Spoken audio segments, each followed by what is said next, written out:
What's up, Tech Nation? I haven't been doing videos lately because the last 3 videos I did, they disappeared. So I had a bunch of videos coming out and I have to refilm them all. Somehow, someway I lost 3 videos. So forgive me for the delay.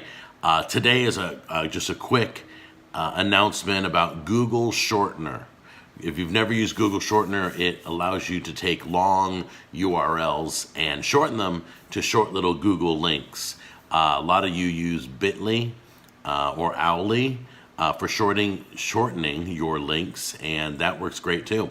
But Google's shutting down their Google Shortener. A lot of us have used the shortener for many years and are concerned about whether our links are going to still continue to work and redirect, and what do we do now, and all that good stuff.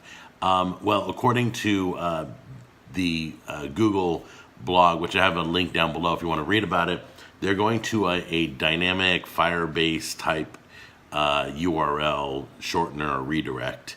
It looks like they're investing more in the mobile industry, but the good news is if you've already created shortening links and you have them in YouTube videos, down in description boxes, wherever in the world you have shortened Google links, they will continue to work. They will continue to redirect. Google, we love what you're doing. Keep it up. And coming up next, the next video I'm going to be doing is an update on my Google Home. A lot of you want to know how I'm using Google Home in my system, in my home, and in my setup, and what are the things I'm using it for. It's going to be cool. That's the next video that I'm refilming because I lost the first one. Take care, Tech Nation. I'll talk to you in the next video. Bye-bye.